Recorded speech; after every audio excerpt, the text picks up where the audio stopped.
So this is what sampling of heterogeneous or immiscible liquid. Okay, as we have discussed that we are going to separate two layers from each other and with the same proportion. Okay, with the same proportion we are going to take for the final analysis. है ना, जसं की हे सांगितलं तुम्हाला, हा जर 3 litre असेल आणि हा 1 लिटर असेल, है ना, डिपेंड, मी फक्त लिटर मध्ये का सांगतोय की जेणेकरून तुम्हाला त्या ठिकाणी काय होईल, थोडंसं अंडरस्टँडिंगला बेटर व्हावं म्हणून, है ना. वरचा जिथे मी 0.5 ml लिहिलाय हा समजा 1 लिटर असता आणि हा जो दुसरा लेयर हा 3 लिटर असता, तर हा फायनल अनालिसिस मध्ये मी काय केलं असता, 1 ml घेतला असता आणि हा, है ना, जेवढे लिटर आहे तो ml मध्ये केला असता. समजा 3 लिटर आहे तर 3 ml घेतला असता, 2 लिटर असेल तर 2 ml घेतला असता, है ना.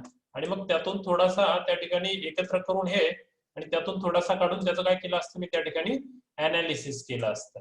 ओके, इन दिस वे तुम्ही हे दोन लेयर सेपरेट करू शकतात आणि ज्या प्रपोर्शन मध्ये आहे तेवढी त्याची स्मॉल क्वांटिटी घेऊन we can analyse it. Okay, this is how whole thing is going on outside in the laboratories. Okay, now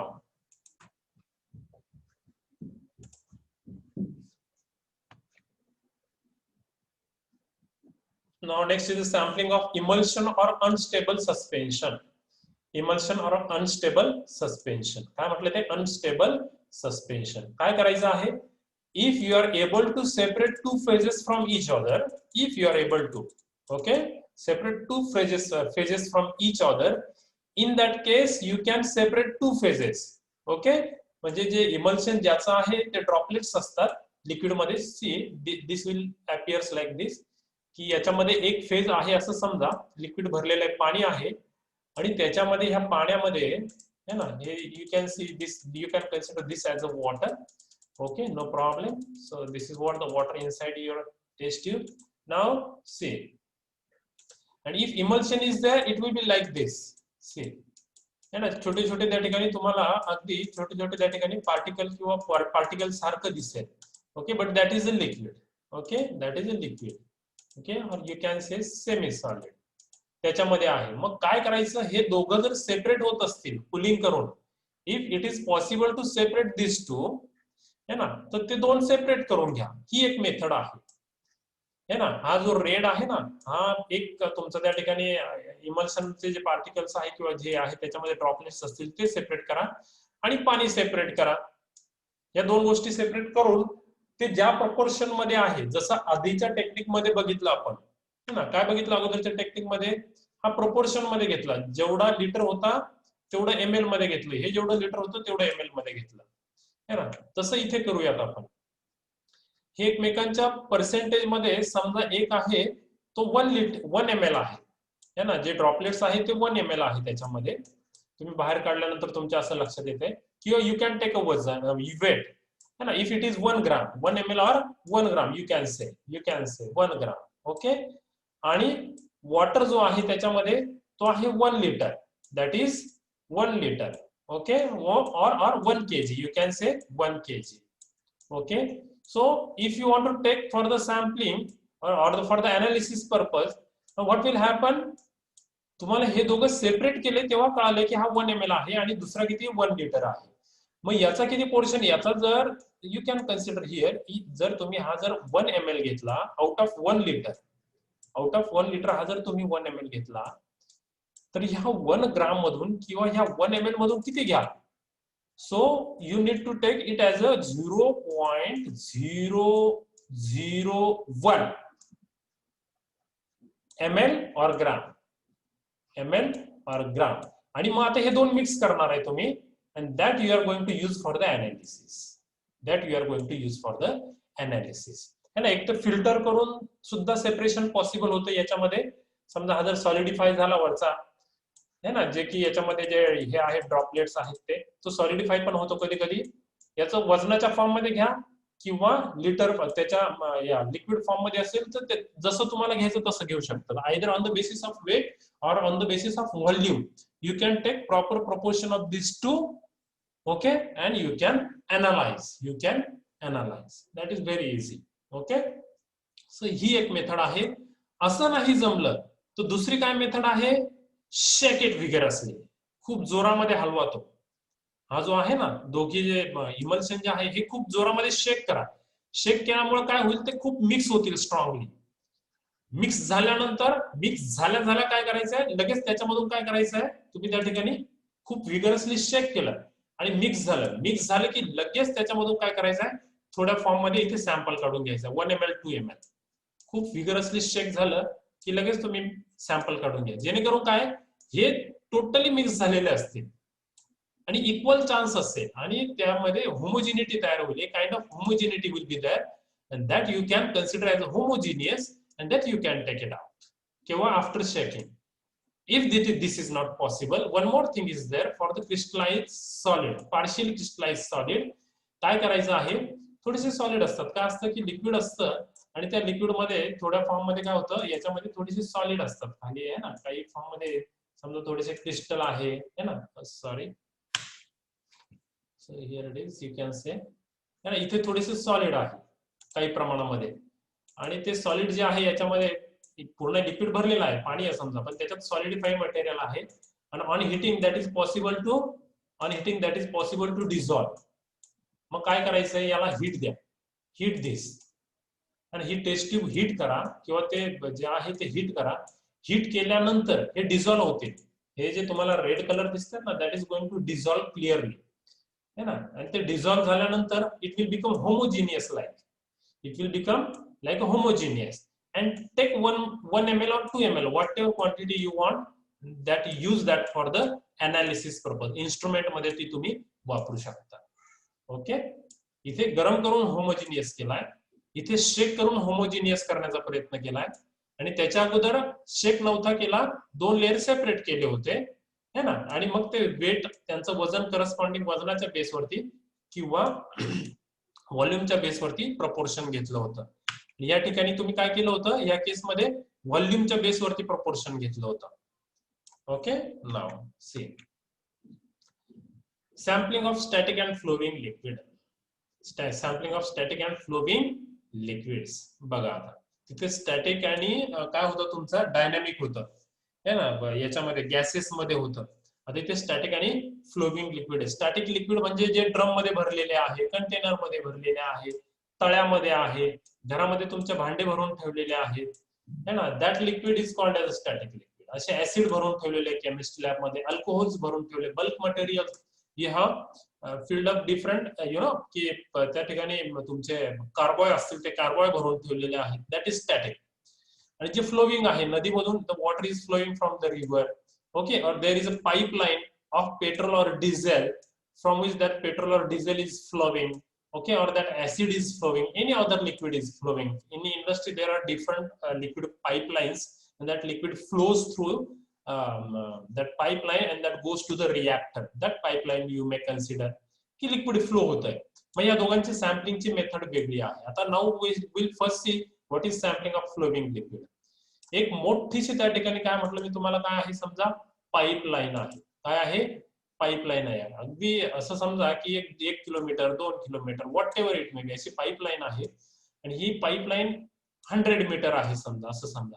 आता 100 मीटर पाईपलाईन मध्ये कुठेतरी पाईप थोडासा मोठा असतो कुठे छोटा असतो ओके कुठेतरी करोजन झालेलं असतं पाईपच्या आतल्या साईडने तर डिफरंट फॅक्टर आहे. मग मी काय करतो हा जो आहे ना this is a palm like structure. बघा आपला हाताचा पंजा जसा असतो ना तसं स्ट्रक्चर आहे आणि हे त्याला एक एक बोट जसं असतं तसे हे त्या ठिकाणी काय आहे छोटे छोटे पाईप आहे and all these pipe are connected to a single pipe okay to a single pipe here. इथे एका सिंगल पाईप मध्ये या ठिकाणी ते येत आहेत सर्वच्या सर्व. आता काय होणार आहे connect this at this place okay त्याच्यानंतर पुन्हा 25 फूट पुढे जा हा इथे कनेक्ट करा पुन्हा 25 फूट पुढे जा इथे कनेक्ट करा पुन्हा 25 फीट पुढे जा आणि हा इथे कनेक्ट करा. म्हणजे साधारण तुम्ही याच्यामध्ये मॅक्सिमम डिस्टन्स कव्हर करू शकता. What you can do you can cover a maximum distance okay of this pipe and you can collect the sample from this pipe okay and all sample where that is going प्रत्येक pipe मधून कुठे जातोय that goes to a single pipe okay and with the sample collected from the different places of the flowing liquid okay that can be collected in a single pipe and you can take out small sample. Saurav, noise is coming from your side. So here it is.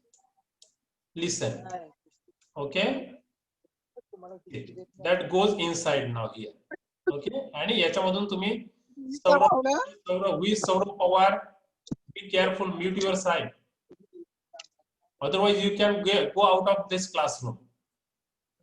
Don't disturb. I think you cannot understand what I am saying. Saurav, can you understand what I am saying? Yes, sir. I can understand you do that.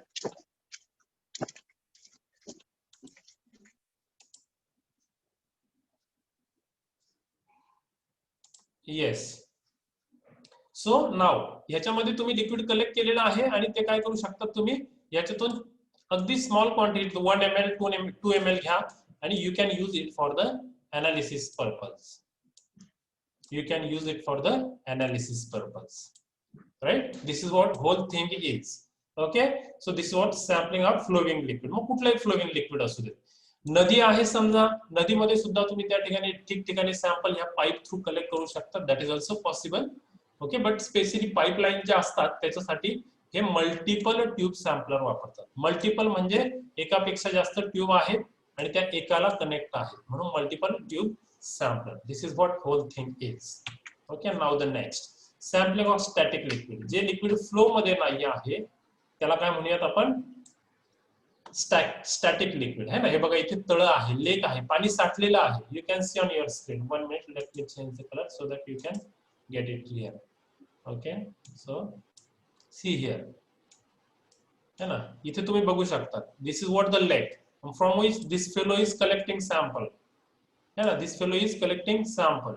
So here it is what the system is. After collecting sample from certain depth certain height what he is doing he is pouring here. So what he will do now he will collect from here then he will go to that side he will collect sample from there then again he will collect sample from opposite side. Okay to है ना या direction ला जातील त्या एंडने सुद्धा त्या ठिकाणी sample collect करतील. 5-6 ठिकाणाहून सॅम्पल कलेक्ट करेल and he will collect in this flask now. Okay and for analysis purpose from this he will take 1 or 2 ml only. याच्यामध्ये 1 किंवा 2 लिटर होईल सर्व व्हॉल्यूम पण त्याचं शेक करून त्याच्यामधून किती घेणार आहे 1 or 2 ml for the analysis purpose. This is what the static sampling. Now this is what the lake. तसेच मी काय सांगितलं तुम्हाला ड्रम्स असतात है ना. ड्रम्स असतात त्या ठिकाणी किंवा त्या ठिकाणी काय आहे कंटेनर भरलेले असतील है ना. पेट्रोल डिझेलचे त्या ठिकाणी मोठमोठ्या गाड्या भरून येतात बघा. आपल्या हायवेला जर बघितलं तर ह्या लिक्विडच्या ऍसिडचे मोठमोठे कंटेनर भरून आपल्या लोटे MIDC मधून जातात. किंवा जे क्रूड मटेरियल आहे फायनल प्रोडक्ट आहे है ना किंवा आपल्याला डोक्याला लावायचं तेल असेल है ना किंवा तुमचे जे डिओड्रंट्स आहे किंवा तुमचे परफ्यूम आहे घरी भरून ठेवलेले आहे है ना किंवा त्याच्यानंतर तुमचं काय म्हणू शकता तुम्ही हँड सॅनिटायझर जे आहे ते कुठल्या फॉर्म मध्ये आहे ते कुठल्या फॉर्म मध्ये आहे they are in the static form and that you can analyse very easily. Okay so this is how whole thing is possible to do. Okay now the same thing is mentioned here on your screen. You can go through it. That may be acid any liquid you can say. Okay so this is what whole process is. Hope so you can understand it what I am saying now. Now at the end see what is important. Sample collection झालं हो. Collection झाल्यानंतर त्याचं preservation गरजेचं आहे ना. Collect करून लगेच तिथं तुम्हाला AAS समजा नदीवर आणलंय तुम्हाला खेडच्या नदीवरती आणलंय आणि जिथून तुम्ही पाणी गोळा केलं. मी सांगितलं पाणी भरा बॉटलमध्ये आणि लगेच ते पाणी भरलं आणि लगेच काय तुम्ही जाऊन तिथे AAS मध्ये टाकणार नाही. ऍटॉमिक ऍब्सॉर्प्शन स्पेक्ट्रोस्कोपी शिकलात ना पहिल्या टॉपिक मध्ये. त्याच्यामध्ये कुठले इलेमेंट आहे अगदी 72 इलेमेंट 70 72 62 आणि 70 अशी फिगर होती. ते काय लगेच तिथं AAS मध्ये जाऊन स्टडी करणार नाही किंवा FES टेक्निक लगेच तुम्ही वापरणार नाही त्याच्या अनालिसिस साठी. कुठले अल्कली आणि अल्कलाइन अर्थ मेटल आहेत है ना पहिल्या आणि दुसऱ्या ग्रुपचे आहेत किंवा त्या ठिकाणी तुम्ही लगेच त्या टर्बिडिमीटर मध्ये स्टडी करणार नाही किंवा नेफोलोमीटर मध्ये त्याचा स्टडी करणार नाहीये स्कॅटरिंग है ना. त्याचा फ्लुरोसन्स आणि फॉस्फरसन्स काय लगेच चेक करू शकणार नाहीये. तर त्याच्यासाठी तो काय करावा लागेल प्रिझर्व करावा लागेल ना. लगेच काय इन्स्ट्रुमेंट अवेलेबल नाहीये. मग ते प्रिझर्वेशन कसं करायचं. जेव्हा तुम्हाला हे इन्स्ट्रुमेंट अवेलेबल होतील 2 दिवसाने 4 दिवसाने है ना मग that you are going to analyse over that. Okay आणि for that sake you need to dissolve the sample. नदीचं झालं, पण हे जर सॉलिड आहे, सॉइल गोळा केलं तुम्ही, सॉइल आहे किंवा पावडर आहे, त्याच्यातून तुम्हाला एलिमेंटल डिटेक्शन करायचं आहे. Different parameter you want to analyse, study. So in that case there is a need to dissolve that solid. So what processes are followed to dissolve the solid? Solid may be soil, okay, solid may be different kind, है ना. Powder आहे मी तुम्हाला सांगितलं, किंवा असं समजा की हे जे आहे जिओलॉजिकल सॅम्पल आहेत, है ना, हे जे आहेत ते त्या ठिकाणी ते रोल प्ले करतात. ओके, तर मग त्याचं कसं करायचं आहे अनालिसिस ते आपण त्या ठिकाणी बघणार आहोत. ओके ना.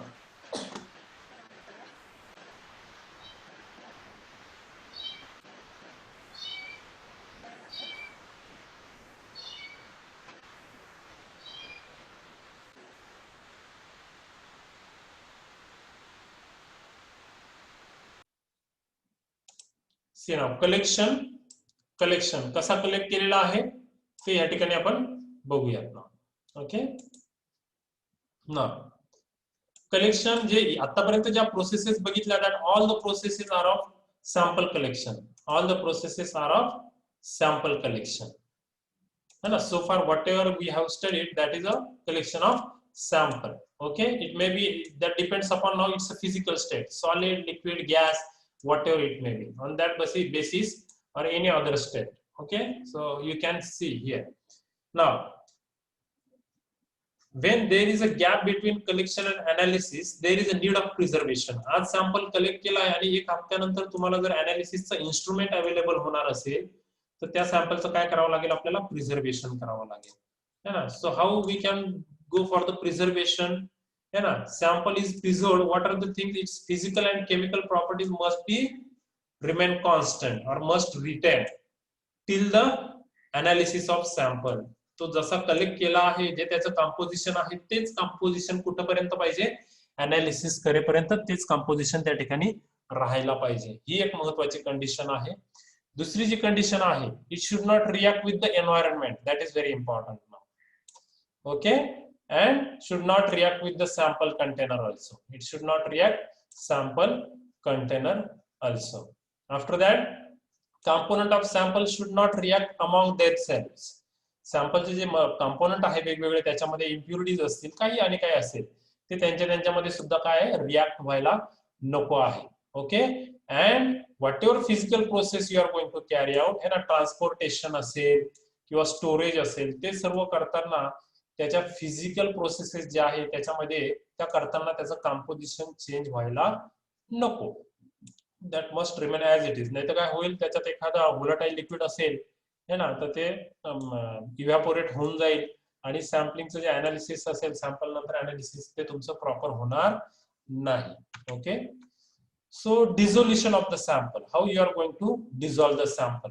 काही नाही, सॉलिड असेल तर त्याचं डिझोल्युशन करावं लागतं. तुम्हाला काय लिक्विडला आणि गॅसेसला डिझोल्युशन तुम्हाला करायचं नाहीये, आणि म्हणून हे डिझोल्युशन त्या ठिकाणी सांगितलेलं आहे.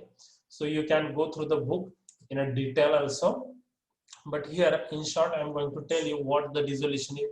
त्याच्यासाठी तुम्ही काय करणार आहात बघा, की जो सॅम्पल जो आहे अनालिसिस साठी जो घेतलेला आहे, तुम्ही most analysis are perform on solutions of the sample. They are in the solution form. Okay, therefore suitable solvent is required to dissolve the solid sample rapidly and under the condition in which there is a no loss of any analyte. Okay, the dissolution process depends upon the nature of sample material. है ना, तुमचा metal आहे, non metal आहे, माती आहे, तोंडाला लावायची powder आहे, कडधान्याचं पीठ केलेलं आहे, तांदळाचं पीठ असेल, है ना, आणि काही असेल, any solid. Okay, depending upon that we are going to select a dissolution process. Okay, so what are the most common method used for the dissolution of inorganic substances? Okay, so treatment with acid. Sorry, this slide is not much properly visible. If visible, that is fine. It's somehow more light, means more light is more on this slide, so that may create a problem. तर acid जे आहे त्याच्यामध्ये तुम्ही H2SO4, HNO3, HCl आहे किंवा perchloric acid जे आहे, all this strong acids can be used for the dissolution of solid. This is one method. and decomposition by flux. And here treatment of acid, second is decomposition by fluxes. So what is this? You can fuse with an acidic or basic flux followed by treatment with water or an acid. Organic solvents are preferentially taken to dissolve the sample. हे condition असतेच बऱ्याच वापरतो आपण हे. And those which are in the organic nature, because as we know that like dissolves like dissolves like. Organic असतील sample organic liquid वापरावं लागेल, inorganic असतील तर त्याच्यासाठी आपल्याला वॉटर आपण प्रिफर करतो. However, the special methods are to be developed to dissolve a silicate material, okay, a high molecular weight polymer or a specimen of animal tissue. Okay, तर कसं आहे की तुम्ही मी सांगितलं सॉलिड हे कोणतंही असू शकेल. म्हणजे इव्हन ह्युमन बॉडीज ज्या आहेत त्याच्या ज्या डिग्रीज असतात, डेब्रीज असतात है ना. Plant debris are there, animal bodies debris are there, so that you can take it for the study purpose है ना. की हे कसं स्टडी, आता तुम्हाला सांगतो मी, जसं की डायनासॉर कधी होते पृथ्वीवरती, किंवा हडप्पा संस्कृती कधी होऊन गेली, किंवा है ना जे आपले जे प्रायमेट्स होते किंवा जे अँसेस्टर होते ते किती वर्षापूर्वी एखादी बॉडी सापडल्यानंतर किती वर्षापूर्वी डेथ झालेली आहे, असं जर स्टडी करायचं असेल तर त्यांचे आपल्याला बोन्स वगैरे अवेलेबल होतात है ना. आणि त्याला काय करावं लागतं, मग त्या ठिकाणी डिफरंट केमिकल ट्रीटमेंट देऊन आणि मग त्याचा स्टडी करावा लागतो. Then we will come to know and how many means what is the age of that particular debris is, okay, or that material is. This is how whole thing is possible to do. Okay, so this is what the sampling technique, and it is over. Okay, तर याच्यानंतर जे आहे after this we are going to focus for the chemical calculation, as I have posted